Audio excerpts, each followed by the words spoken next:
bonsoir, bienvenue à l'Oreille qui gratte. L'Oreille qui gratte, c'est votre rendez-vous avec le rock indépendant, le rock local et les autoproductions. Ce soir, on fait une mini entorse à notre format, puisque nous recevons Chasseur de Spleen. Bonsoir Julien. Bonsoir Simon. Chasseur de Spleen, c'est pas du rock indépendant, c'est un poète, c'est un slammer. D'ailleurs, comment tu te... Moi, je dirais écrivain. En fait, moi, j'écris. Voilà, ça me fait du bien, et puis j'essaie de partager ça en espérant que ça fasse du bien aux autres en retour. Voilà, tout simplement. Donc, ça peut prendre plusieurs formes. Et je fais des soirées slam, donc on peut me dire slammer, ça me dérange pas, je le prends pas comme une insulte. Nous recevons donc Julien Zamit, connu sous le nom de Chasseur de Spleen, qui est donc un écrivain, puisque c'est comme ça que tu viens de te décrire, qui viendra, donc un écrivain ou un poète, il fait des courts textes, il viendra nous présenter ces courts textes, donc tu nous feras quatre lectures, 4 slams. Le slam, c'est assez voisin du style de musique, du style de musique rap. Donc tu collabores avec des artistes de la scène locale. Donc on parlera de ces artistes, on écoutera ces artistes. Voilà le programme de la soirée à l'Oreille qui gratte. Et puis comme tous les invités, on parlera de ton parcours, de tes influences. Tu partiras sur une île déserte. Il va se passer plein de choses pendant l'heure à venir. En tout cas, merci à toi Julien d'avoir accepté l'invitation, puisque on ne ment pas aux auditeurs, tu remplaces au pied levé un autre Julien qui malheureusement a eu un problème de voiture. Donc merci à toi de ta disponibilité. Et ça me fait vraiment plaisir d'être avec toi parce que ça fait ça fait un petit peu de temps qu'on parle de faire cette émission. Et donc ça y est, on a réussi, c'est chouette. Pour nous accompagner à la technique comme tous les samedis, c'est Nancy Zautier. Bonsoir Nancy. Merci de ta patience, merci de ton, je sais pas le mot que j'ai employé tout à l'heure, mais minutiosité. Je sais pas comment ça se prononce, mais elle est vraiment minutieuse dans son travail. Et c'est un bonheur total de travailler avec toi Nancy. L'Oreille qui gratte est très présente sur les réseaux sociaux. On a une page Facebook, on a un compte Instagram, un compte Twitter, on est sur Spotify et on est sur YouTube parce que ce qui se passe dans les studios d'Agora Côte d'Azur est filmé aussi. Voilà. Je pense qu'on a tout dit. Ah oui, on n'a pas parlé du site de la station agoracôtedazur.fr. Sur le site de la station, vous retrouverez l'émission en podcast sitôt sa diffusion. Voilà, cette fois, je pense que j'ai tout dit. On va pouvoir rentrer dans le vif du sujet avec donc Chasseur de Spleen. Donc, Chasseur de Spleen a fait quelques sons.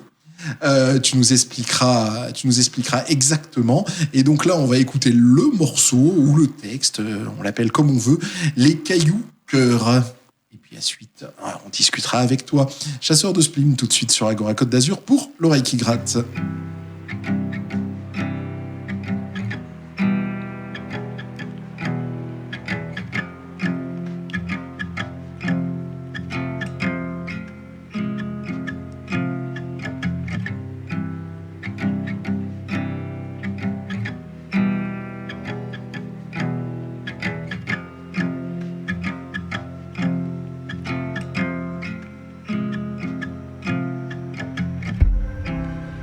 Sorti cueillir des bulles, semer de l'amour et de la joie. On a croisé des libellules, on a couru à travers bois.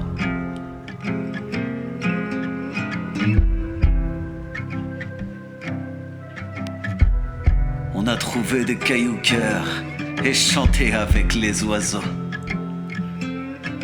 Je t'ai offert un bouquet de fleurs et toi le plus beau des cadeaux. Que j'aime contempler ces instants où rien n'existe que nos fous rires. Ton regard suspendu dans le temps pourrait graver nos souvenirs. On est sorti cueillir la vie, semer l'amour ou le contraire. On n'a fait que suivre nos envies, sans autre but que prendre l'air. Il est si bon de ne rien attendre, de s'en remettre à l'imprévu, de laisser le vent nous surprendre et le bonheur nous mettre à nu.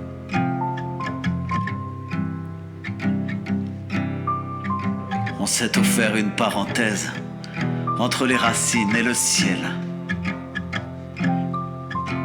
comme un détour par la genèse pour se suffire de l'essentiel.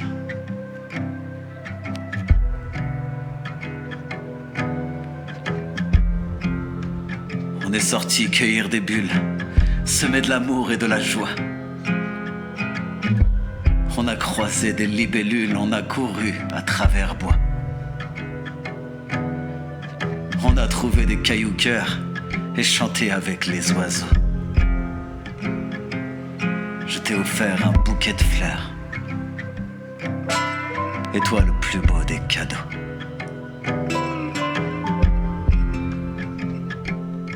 On est sorti cueillir la vie, semer l'amour ou le contraire. On n'a fait que suivre nos envies,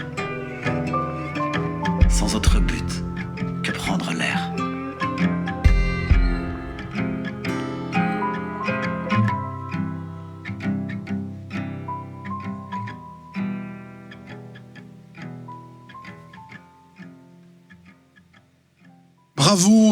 Bravo chasseur de plumes, bravo Julien. On vient d'écouter le morceau Les Cailloux Cœurs, c'est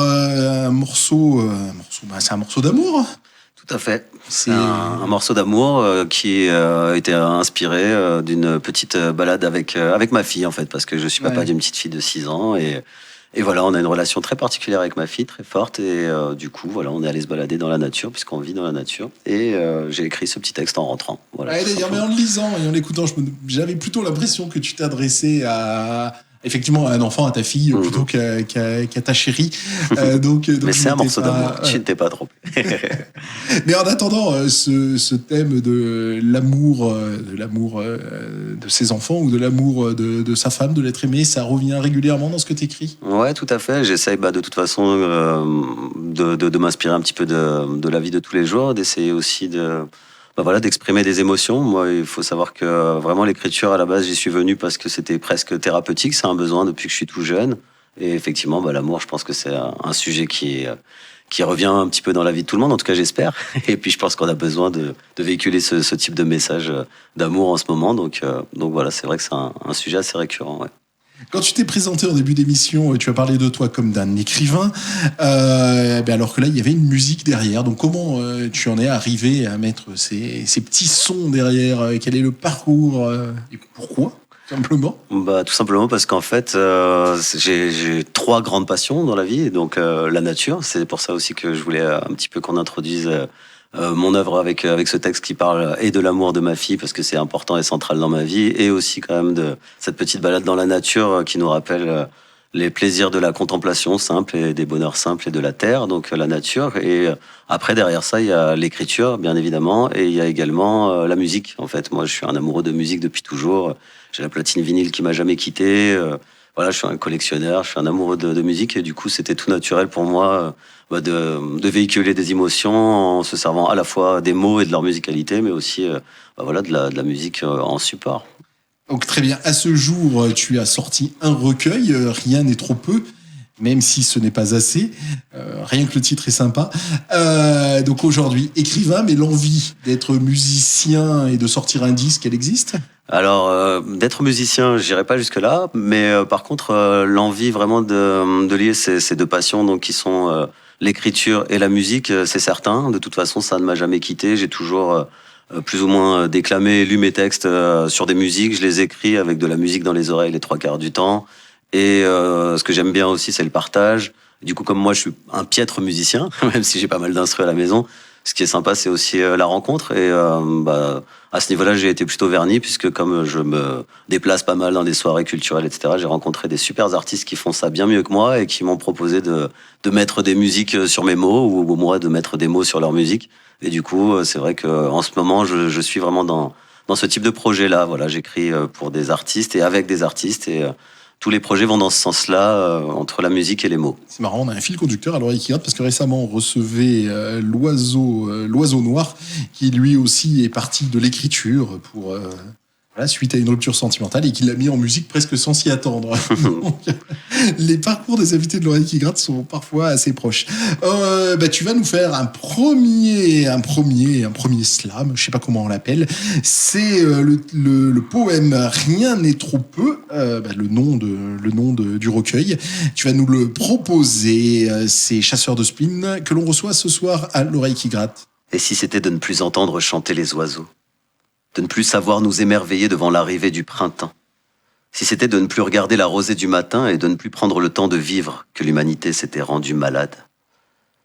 Si c'était d'avoir érigé des tours qui obstruent l'horizon, d'avoir aligné les arbres et recouvert leurs racines de béton, d'avoir remplacé les champs, les plaines et les forêts par la laideur du ciment et la noirceur du goudron.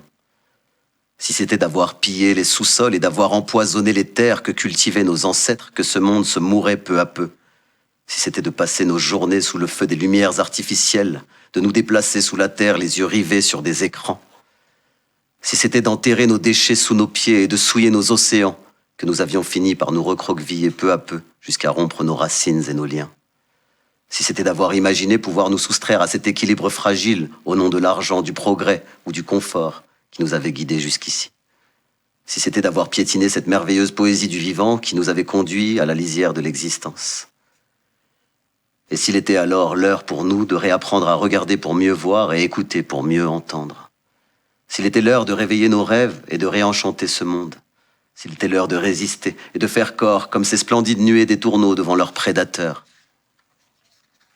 S'il était l'heure de prendre conscience que nous ne sommes que l'infime fragment d'un tout et que notre devoir est d'y cultiver l'amour et l'espoir. S'il suffisait de réapprendre à nous émerveiller devant la splendeur de ces murmurations, devant la grâce de ces arbres millénaires ou devant l'humilité de ces oiseaux sauvages, devant toutes ces vies qui œuvrent chaque jour tant bien que mal afin de préserver cette harmonie face aux coups de boutoir que lui assène notre vanité. Et si cette poésie devenait l'élan nécessaire à l'humanité afin qu'elle retrouve le chemin de sa propre essence, si elle nous invitait secrètement à remettre l'art et la beauté au cœur de nos vies afin de les réanimer, si elle était finalement notre ultime chance de comprendre que notre véritable vocation n'est pas de produire ni de consommer sans limite, mais d'admirer, d'aimer et de prendre soin de l'ensemble du vivant. Si c'était elle qui nous permettait de réapprendre à nous contenter, à trouver le bonheur dans la sobriété et le dénuement, à faire passer l'amour avant la peur et l'humanité avant le confort. S'il suffisait de prendre le temps d'observer ce lys de feu, capable de survivre sous terre durant de nombreuses années, avant de renaître tel un phénix pour repeupler les paysages désertiques ravagés par les flammes, puis de s'en retourner humblement à sa vie souterraine. S'il suffisait finalement d'habiter poétiquement ce monde afin de le sauver. C'est en tout cas fort de cette conviction intime et profonde que j'ai le plaisir de vous présenter ces quelques vers qui caressent secrètement l'espoir de nous rassembler afin de résister au chaos de ce monde en venant y semer ensemble l'amour et l'espoir. Car je suis intimement convaincu que je suis car vous êtes, et que rien n'est trop peu, même si ce n'est pas assez. Nous recevons Julien Zamit, alias chasseur de spleen, ce soir à l'oreille qui gratte. Julien vient de nous proposer un de ses premiers textes, Rien n'est trop peu. C'est le morceau donc qui ouvre ton recueil. Tout à fait, ouais, c'est le préambule du recueil en fait, et c'est un petit peu aussi toute la démarche artistique, toute l'articulation finalement de l'ouvrage et de tous les textes et les slams que j'ai pu écrire. Ouais. Alors, venons à ce livre. Comment on en vient à sortir un livre? Alors, depuis... On va raconter toute ta vie. Depuis quand tu écris? C'est une très très bonne question. En fait, je pense que j'écris depuis l'âge auquel j'ai pu écrire. Ma maman m'a raconté l'anecdote, j'en parlais tout à l'heure en antenne, mais du coup, je vais la dire, qu'elle retrouvait des petits poèmes et des lettres d'amour quand je devais avoir 6-7 ans, voilà, pour les premières petites amoureuses à la maternelle. Et je pense que le stylo et la feuille ne m'ont jamais quitté depuis. Ouais, plutôt, ouais. En tout cas, c'était un bon moyen pour moi d'extérioriser, ouais. Et j'écris depuis toujours. Donc tu te mets à écrire. Donc dès que tu peux écrire, dès que l'éducation nationale t'offre ce savoir, tu te mets à écrire au départ pour t'adresser à d'autres personnes. Et quand est-ce que tu prends un carnet En fait, ça a pris vachement de temps pour que ce soit plus une démarche intime, voire thérapeutique. Et c'est ma femme qui m'y a encouragé en me disant « Bon, j'en ai marre de voir des carnets partout, des papiers partout dans les tiroirs.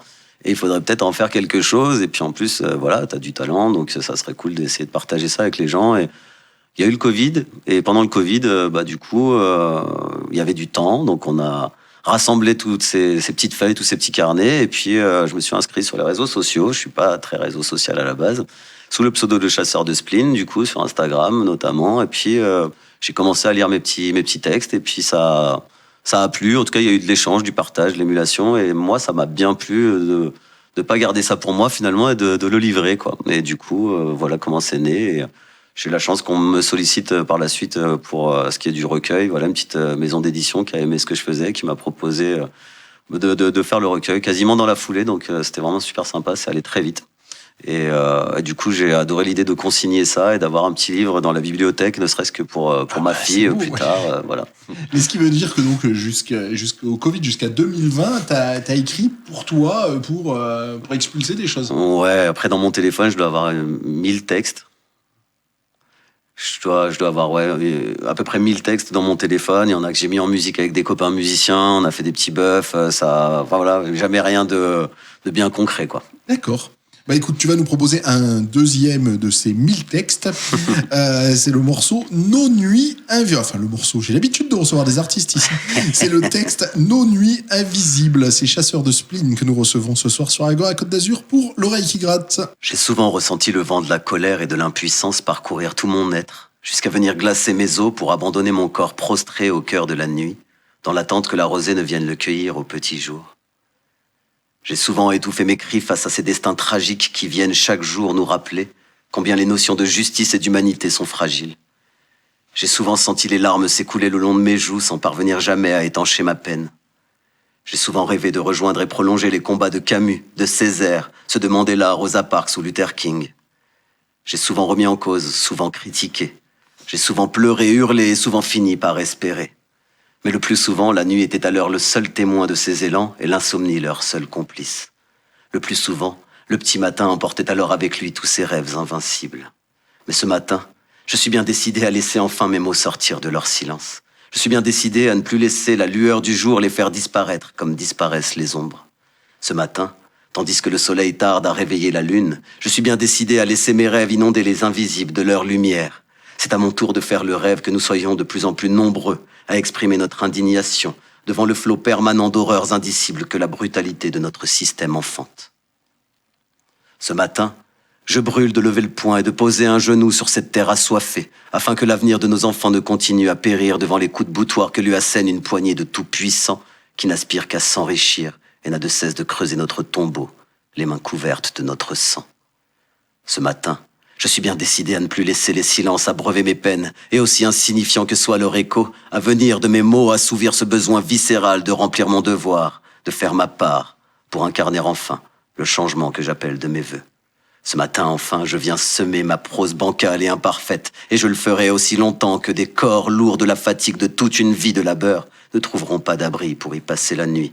Aussi longtemps que la femme sera maltraitée par certains hommes infâmes à la puissance autoproclamée, aussi longtemps que des familles fuyant la guerre et la faim ne parviendront pas à trouver refuge sur notre terre, aussi longtemps qu'on laissera s'échouer leurs corps amaigris et épuisés au large de nos côtes, aussi longtemps que notre pays ne représentera plus même un asile pour ses propres citoyens, aussi longtemps que nos enfants, même devenus grands, ne seront pas traités équitablement, aussi longtemps qu'ils verront leur dignité bafouée du fait de ne pas être nés au bon endroit, de ne pas avoir la bonne couleur de peau ou la sexualité convenable au regard du bien-pensant.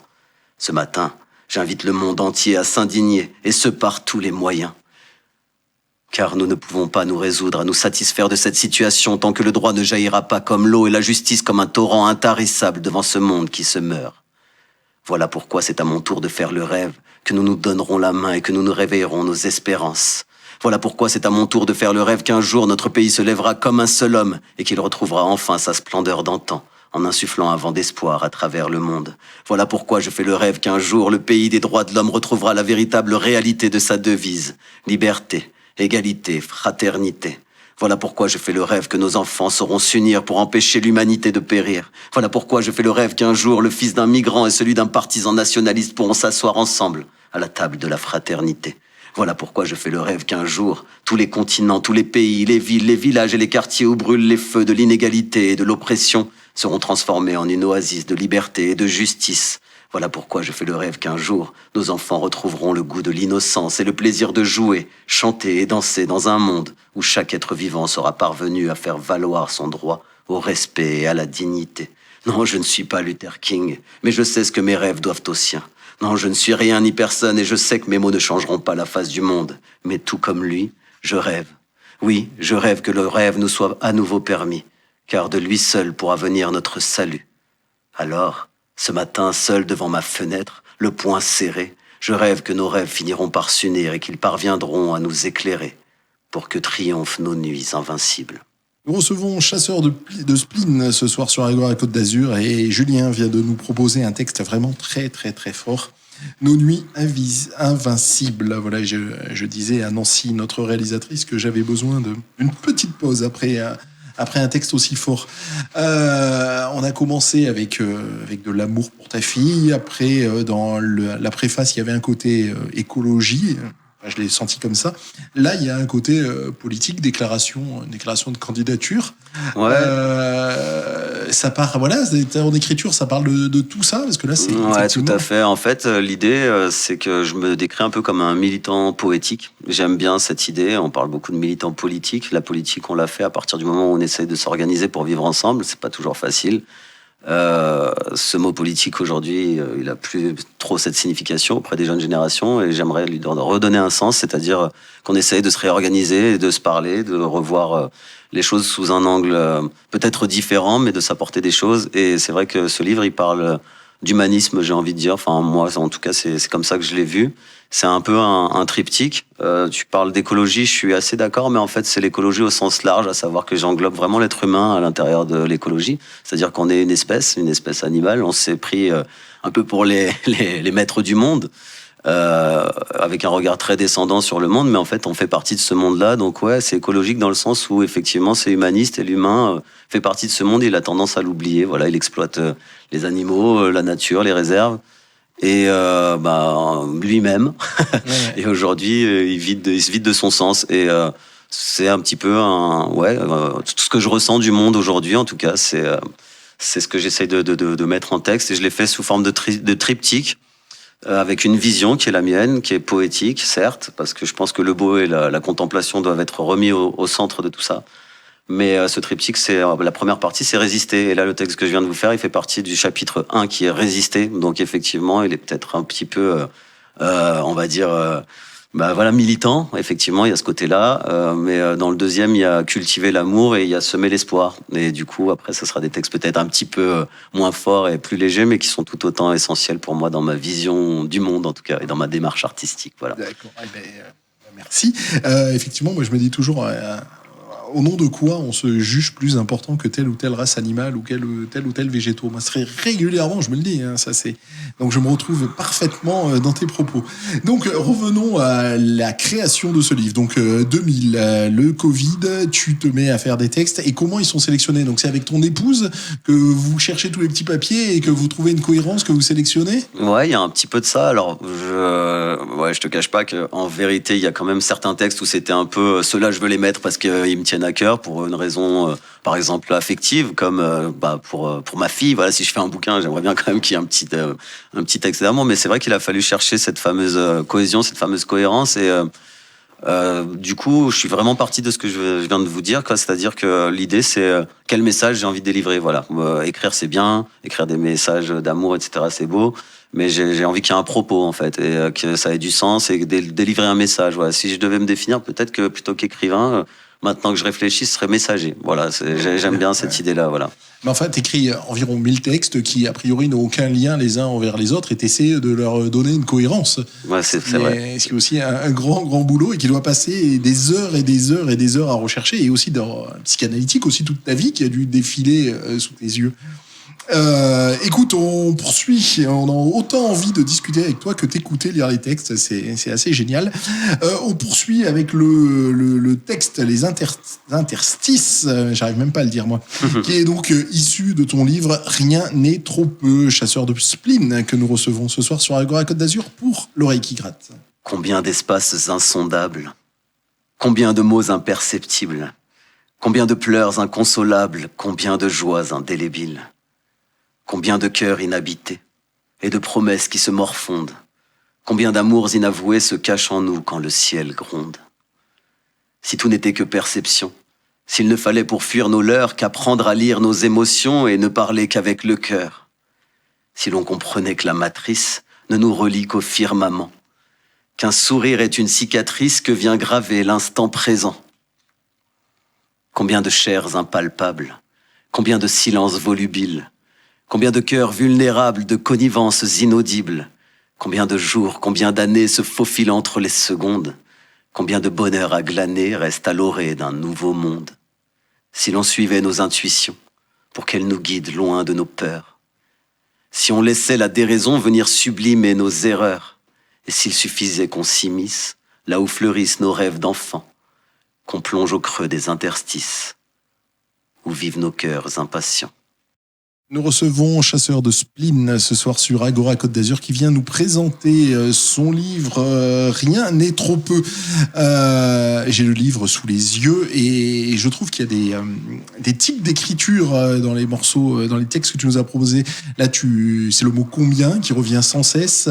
Il y avait le mot, enfin, c'est j'ai souvent dans le premier texte que tu as proposé. Dans Nos nuits invisibles, il y a aussi quelque chose qui revient sans cesse. Donc c'est comme ça. T'écris, comment ça te lance? Est-ce que c'est justement voilà, je me souviens d'eux et tu répètes ou comment tu démarres une écriture et est-ce que justement tu as ce style de répétition? Parce que ça me permet de parler de quelque chose qui est vraiment une passion pour moi, c'est de chercher des angles. En fait, il y a des peintres qui vont chercher une certaine lumière, une certaine luminosité, etc. Il y a des artistes qui vont chercher une certaine sonorité sur un album. Voilà, on est sur une radio musicale, donc on peut parler un peu de ça. Et moi, j'aime beaucoup cette démarche artistique. Dans l'écriture, moi, c'est un petit peu pareil, c'est-à-dire que c'est l'angle qui m'intéresse. C'est-à-dire que souvent, il y a un message de fond, et après, je cherche un angle un petit peu. Je vais prendre l'exemple de Cabrel avec la corrida. Voilà, on a tous été scotchés parce que cette magnifique idée de Francis Cabrel de se mettre à la place du taureau qui fait tout le sens du texte. Et j'aime bien me dire qu'on peut parler de tout et de n'importe quoi. Et pour lui donner le meilleur sens, c'est important de trouver le bon angle.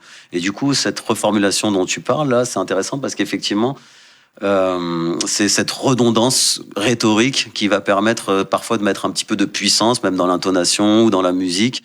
Et c'est vrai que j'aime bien ce type de poésie avec ces redondances-là, même pour la musicalité en fait.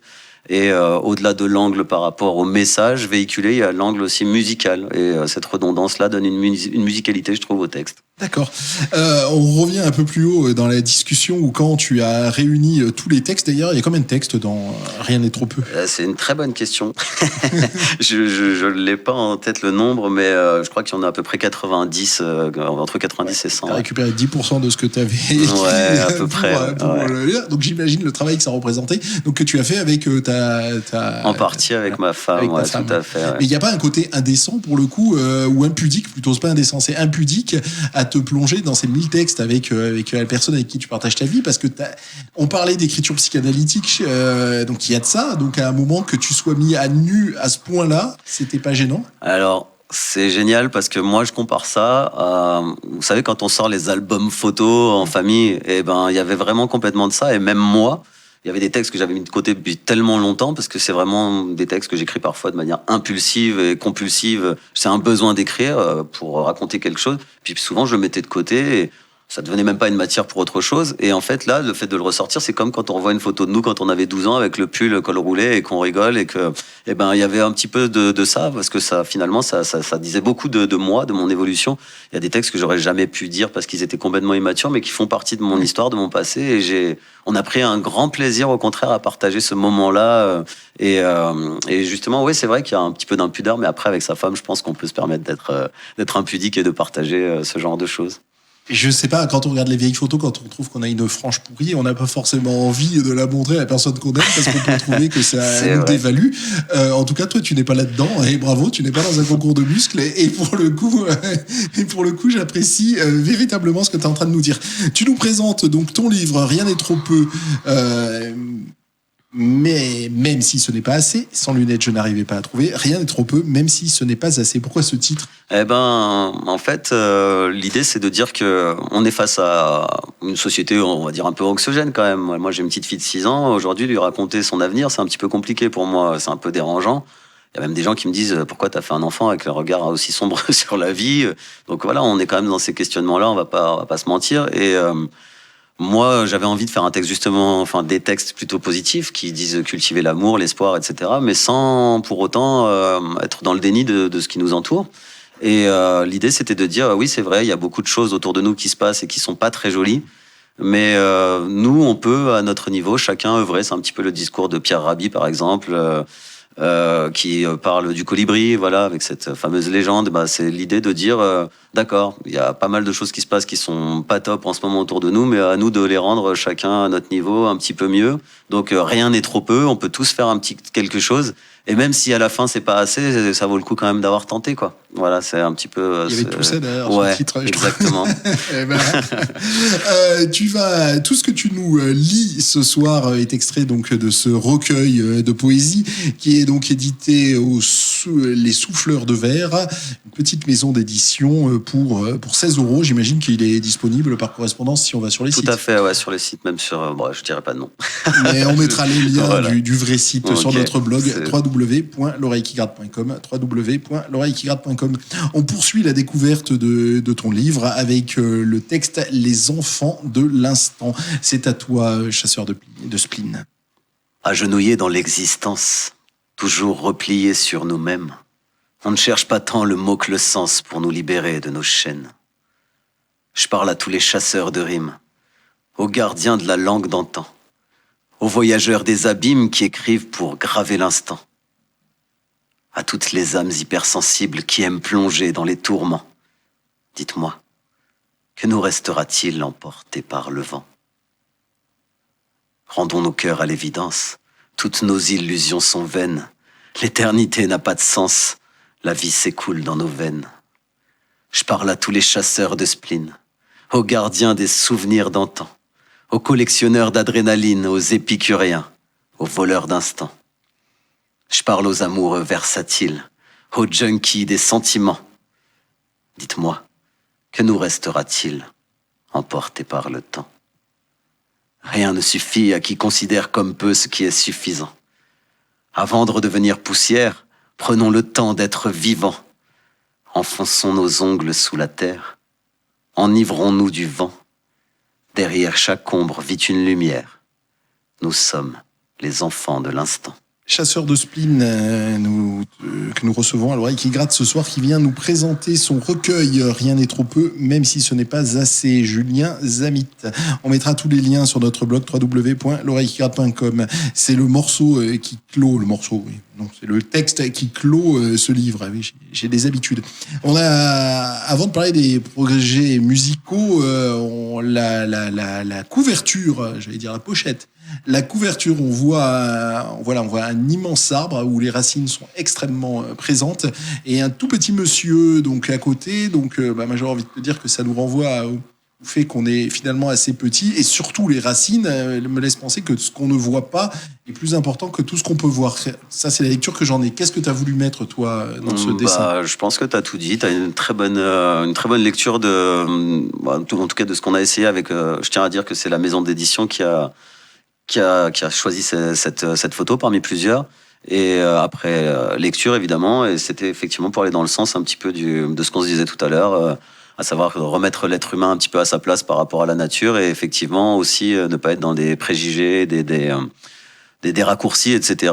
Et se dire que derrière chaque être humain, il y a toute une histoire, il y a toute une lignée, il y a toute une famille, il y a plein de choses, et ces origines-là, c'est ce qui nous fait, c'est ce qui nous forge, et on est le fruit de tout ça. Et ne pas l'oublier, c'est aussi une façon de remettre l'homme au centre des véritables préoccupations, selon moi. Parlons de musique maintenant, puisqu'on l'a déjà dit en ouverture de l'émission, tu collabores avec différents artistes. Ce texte, Les enfants de l'instant, par exemple, tu l'utilises aussi avec un artiste que l'on connaît assez bien, à l'oreille qui gratte. Donc, est-ce que tu peux nous parler de cette collaboration ? Ouais, bien sûr, avec grand plaisir, puisque en fait, déjà, je tenais juste à dire que ce recueil, c'est un recueil que j'ai voulu, qui est à lire et à écouter. Donc c'est un recueil aussi sonore par le biais d'un QR code, parce que moi-même, je mets en musique mes poèmes. Je fais un petit peu ce qu'on appelle aujourd'hui du spoken word. En tout cas, je trouve que la musique apporte aussi quelque chose. Et dans cette idée-là, je me suis entouré, donc comme je le disais au tout début de l'émission, de musiciens beaucoup plus talentueux que moi, et j'ai eu la chance de rencontrer à une soirée slam un musicien très talentueux du cru de la région qui s'appelle Andrea, qui faisait la première partie d'une soirée slam, tout simplement, une première partie musicale, et je suis tombé amoureux de sa voix, de sa musique. J'ai beaucoup aimé. Il a bien aimé aussi les slams que j'ai pu faire derrière, et du coup la rencontre a été évidente. Et j'ai commencé à lui demander s'il pouvait me faire des musiques. Et puis petit à petit, on s'est pris au jeu. La rencontre humaine a été très forte. Est née une amitié et une symbiose artistique. Et aujourd'hui, on peut dire qu'on fait vraiment de la musique ensemble. Donc, c'est-à-dire que on a formé un petit collectif, quoi, à tous les deux, à nos entités artistiques. C'est dans ce sens-là que je parle de collectif. Chasseur de Spleen a rencontré Andrea et ça a donné un projet musical qui s'appelle Naïka, sur lequel il y aura effectivement, on pourra retrouver ce texte, Les enfants de l'instant, parce que c'était un de ses coups de cœur et c'est un texte important pour moi aussi. Donc, voilà, ça fera l'objet d'un EP qui sortira dans le courant de l'année très bientôt. On lit souvent le slam au rap. Pour le coup, je n'ai pas écouté le projet Naïka. Je vais l'écouter avec les auditeurs dans quelques secondes. Il me semble pas que ça soit du rap, ce que proposait Andrea. Non, pas du tout. Alors en fait, moi, c'est pareil. Tout à l'heure, quand je me suis pas dit slammer volontairement au départ, j'ai absolument rien contre les slammers. Bien au contraire, c'est quelque chose que je respecte. Mais pour moi, le slam n'est pas un genre musical. Pour moi, le slam, c'est une scène ouverte à tous les artistes, aux écrivains, aux poètes et à tout un chacun. Et en fait, c'est vrai que souvent, on allie le slam et le rap, pour moi, à tort. Parce que pour moi, c'est pas un genre. Et du coup, l'idée, c'est de dire, j'écris des textes, je fais pas spécialement du slam. Comme je sais pas chanter, je les déclame. Tout simplement. Je pourrais aussi les chanter, je pense. D'ailleurs, Andrea les chante très bien. Et du coup, on a fait un projet musical avec Andrea qui s'apparente plutôt à, on va dire, c'est de la musique un peu alternative, mais qui se dirige quand même un petit peu vers du rock alternatif, un petit peu de trip-hop, etc. Il y a un peu d'électro. Voilà, donc c'est de la fusion. Et à côté de ça, par contre, c'est vrai que j'écris aussi pour des rappeurs, donc c'est rigolo que tu dises ça, parce qu'effectivement, je collabore aussi avec. On va écouter Naïka, avec le morceau Les enfants de l'instant, donc le texte que tu nous as lu tout à l'heure, et puis ensuite tu partiras sur une île déserte et on dira 2-3 mots sur tes collaborations avec des rappeurs. Naïka, que l'on écoute tout de suite sur Agora Côte d'Azur pour l'oreille qui gratte.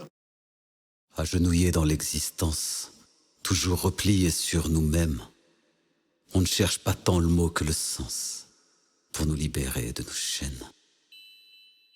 Je parle à tous les chasseurs de rimes, aux gardiens de la langue d'antan, aux voyageurs des abîmes qui écrivent pour graver l'instant, à toutes les âmes hypersensibles qui aiment plonger dans les tourments. Dites-moi, que nous restera-t-il emportés par le vent ? Rendons nos cœurs à l'évidence, toutes nos illusions sont vaines. L'éternité n'a pas de sens, la vie s'écoule dans nos veines. Je parle à tous les chasseurs de spleen, aux gardiens des souvenirs d'antan, aux collectionneurs d'adrénaline, aux épicuriens, aux voleurs d'instants. Je parle aux amoureux versatiles, aux junkies des sentiments. Dites-moi, que nous restera-t-il emportés par le temps ? Rien ne suffit à qui considère comme peu ce qui est suffisant. Avant de redevenir poussière, prenons le temps d'être vivants. Enfonçons nos ongles sous la terre, enivrons-nous du vent. Derrière chaque ombre vit une lumière, nous sommes les enfants de l'instant.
Vous écoutez Agora Côte d'Azur, c'est l'oreille qui gratte, le samedi entre 20h et 21h. On est disponible sur Facebook, Instagram, Twitter, Spotify ou encore sur notre blog www.l'oreillequigratte.com. Sur le blog, c'est l'occasion d'avoir tous les liens vers Chasseur de Spleen que nous recevons ce soir, qui vient nous présenter son recueil Rien n'est trop peu, même si ce n'est pas assez. Tu parles d'un recueil de poèmes, toi, ou tu parles... Ouais, de poèmes et de poèmes sonores. En fait, j'essaye de dire les deux, c'est un peu long et fastidieux, mais j'aime bien l'idée quand même les deux apparaissent, ouais. Tu pars sur une île déserte. Sur cette île déserte, tu as le droit d'apporter un disque, un livre et un film. Lesquels ? Alors, pour le disque, pour moi, c'est une évidence parce que c'est ma première claque musicale. J'étais assez jeune, c'est Ben Harper, Welcome to the Cruel World. Vraiment une vraie claque musicale pour moi. Ce mélange des genres, ce métissage... Voilà, il y a le sens, les messages, il y a tout ce que j'aime. Je trouve que c'est très générationnel parce que à cette époque-là, je pouvais écouter aussi bien du métal que du reggae, que du rock ou du jazz ou du blues. Et Ben Harper est arrivé et il a la légitimité pour faire des festivals de tout ce que je viens de vous citer sans aucun problème. Et ça, je trouve ça très fort. Donc, il incarne ce métissage. D'accord, merci. Donc c'est ton disque, comme livre ou comme film? Alors, on va commencer par le livre. J'ai longuement hésité parce que je suis fan d'un auteur qui s'appelle Yasmina Khadra. Moi, j'ai des origines algériennes, et donc c'est un auteur algérien qui fait la fierté des Algériens, et c'est un très très grand auteur. Mais j'ai décidé de ne pas le choisir, mais je l'ai cité quand même, vous avez remarqué, parce que je pouvais pas ne pas le faire. Mais du coup, je vais prendre j'ai décidé de parler du Soleil d'Escorta. C'est un livre de Laurent Godet qui m'a marqué. Lui aussi, c'était mon livre de chevet pendant des années. J'ai adoré ce qui se dégage. C'est très très poétique, et pareil, il y a toute une atmosphère où on est plongé vraiment dans un univers, voilà, dans le désert un petit peu italien. Vraiment, quand je dis le désert, c'est parce qu'on sent vraiment la prégnance du soleil, de la chaleur, etc. Voilà, c'est un livre qui m'a beaucoup marqué. Et je passe au film. Au film. Alors le film, je vais faire la même chose. Vous savez voir que les choix, c'est pas vraiment mon fort. Ça a été vraiment une galère de faire ce recueil, je le confirme, parce que j'ai hésité aussi entre The Eternal Sunshine of the Spotless Mind avec Jim Carrey dans un rôle un peu dramatique, avec beaucoup de poésie à l'intérieur, donc j'adore. Mais vous avez compris que c'était pas, voilà, exactement. Et finalement, le film que j'ai choisi, c'est parce que je trouve que ça va bien aussi avec tout ce qu'on s'est dit là. C'est Into the Wild, pareil, le film très générationnel, et puis il y a la musicalité avec Eddie Vedder. Moi, voilà, je suis un fan de Pearl Jam, d'Eddie Vedder. La BO, elle est juste énorme, et puis il y a le retour à la nature, le rejet un peu de la société, l'industrialisation, la société de consommation, etc. Je crois que c'est parce qu'il lit pas. Et qu'il lit pas que finalement ça finit mal, parce que c'était écrit. C'était écrit, mais après il s'est perdu dans les plantes qu'il a pu prendre, etc. Mais quand même, moi, ce qui m'a marqué dans ce film, c'est un des premiers vraiment où on parlait de rejeter un peu ce monde, cette société libéraliste, etc. Et on revenait un petit peu à la nature. Qui correspond bien au texte. Exactement, tout à fait. Que tu nous as proposé tout à l'heure. Oui, c'est un film assez extraordinaire. Je suis d'accord avec toi. Belle île déserte, merci Julien. Donc on a parlé de ta collaboration avec Naïka, mais tu as aussi des collaborations avec des artistes rappeurs, pour le coup, avec qui tu as écrit. Tu peux nous en parler et on finira l'émission là-dessus. Ouais, bien sûr, ça fait ma fierté parce qu'en plus, c'est lui qui signe la préface de l'ouvrage que je suis venu présenter aujourd'hui, de Rien n'est trop peu. C'est OGB. En fait, OGB, c'est pour ceux qui connaissent pas, c'est un des membres fondateurs de la Mafia Qu'un Fric, qui était un collectif, un des premiers collectifs qui s'est créé aux prémices du rap français. Donc, il y a plus de 20 ans, plus de 30 ans même quasiment. Et OGB, c'est celui qui aujourd'hui fait encore les bacs de Kerry James pour les plus jeunes, mais pas que. C'est un artiste complet. J'ai eu la chance de le rencontrer via les réseaux sociaux, et il a aimé ma plume, et on a collaboré effectivement sur 2 des titres de son EP 8 titres qui vient de sortir, qui s'appelle Je dis ça, je dis tout, et notamment son morceau fleuve Je dis ça, je dis tout. C'était une fierté pour moi parce qu'on a beaucoup échangé. Ça a été une très très belle rencontre, une évidence humaine et artistique, et du coup on a énormément échangé, et de là est né ce morceau de 8 minutes 30 où il parle de lui, de sa vie, et dans les choses les plus intimes. On en parlait tout à l'heure quand moi j'ai fait le tri de mes textes. Là, il a pas hésité à me livrer sa vie alors qu'on se connaissait finalement très peu au départ, et Ça a créé un lien très fort et il était très heureux, et moi très heureux de pouvoir le faire et très honoré de raconter sa vie dans les moindres détails sur un morceau, voilà, qui s'appelle Je dis ça, je dis Et tout. cet album, ou ce EP, Cet EP s'appelle aussi Je dis ça, je dis tout. On le trouve partout sur toutes les plateformes. Voilà, Je dis ça, je dis tout de OGB, que je vous encourage à aller écouter. Et il y a Vallée de larmes aussi que j'ai collaboré avec lui, enfin que j'ai coécrit avec lui. Voilà. Eh ben, je suis convaincu qu'on s'est pas tout dit, mais en tout cas, on a passé un super moment en ta compagnie pour cette heure d'émission de l'oreille qui gratte. Voilà, on se quitte par OGB. Je dis ça, je dis tout. Merci vraiment à toi, Julien, d'être venu jusqu'ici. Merci à Nancy qui était à la technique avec nous. Et on se retrouve très prochainement pour une nouvelle émission de l'oreille qui gratte. Bye bye, bonne soirée. Merci beaucoup, bonne soirée. OGB. Je dis ça, je dis tout.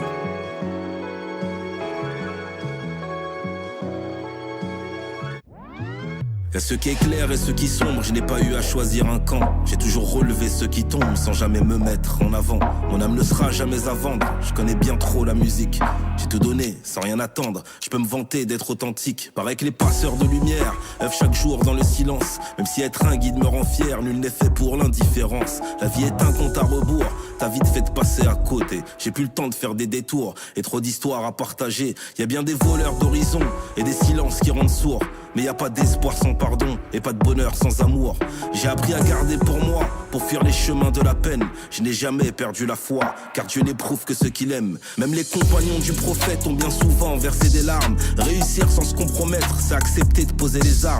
Qu'y a-t-il de plus admirable que faire la paix avec sa rage? Admettre qu'on est vulnérable, c'est savoir faire preuve de courage. Comme un écho à ses succès, où tu ignores que mes rimes pleuvent. Je suis venu lâcher des vérités qui valaient bien un morceau fleuve. Moins tu possèdes, plus tu partages. Moi je porte les valeurs de l'Afrique.